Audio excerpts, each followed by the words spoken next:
رشتہ کوئی بھی ہو خوبیوں اور خامیوں سمیت برداشت کر کے نبھایا جاتا ہے۔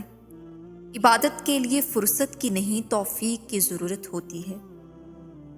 کچھ لوگ پہاڑ جتنی نیکی کرتے ہیں اور کنکر برابر اجر نہیں کما پاتے، اور کچھ لوگ کنکر برابر نیکی کرتے ہیں اور پہاڑ جتنا اجر کما لیتے ہیں۔ نیتوں کا فرق اجر بدل دیتا ہے۔ خدا پہ بھروسہ کرتے ہو نا، تو پھر کیوں اپنی قسمت سے ڈرتے ہو؟ یقین رکھو وہ آپ کو لڑکھڑاتا ہوا دیکھ تو رہا ہے مگر کبھی گرنے نہیں دے گا۔ سیدھے راستے اور سیدھے لوگ اکثر لوگوں کو پسند نہیں آتے۔ زندگی میں بہترین رشتہ وہ ہے جہاں ناراضگی کے بعد معمولی سی مسکراہٹ اور معذرت سے زندگی پہلے جیسی ہو جائے۔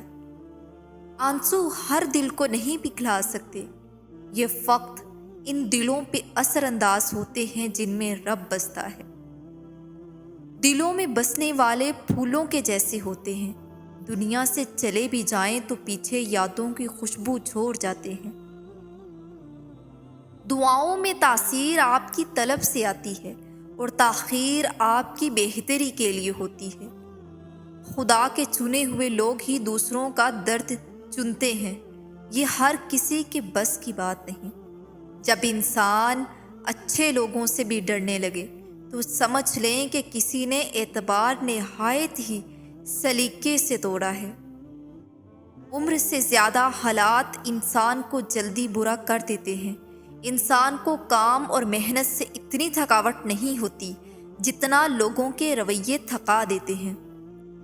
جو دوسروں کو عزت دیتا ہے اصل میں وہ خود عزت دار ہوتا ہے، کیونکہ انسان دوسروں کو وہی کچھ دیتا ہے جو اس کے پاس ہوتا ہے۔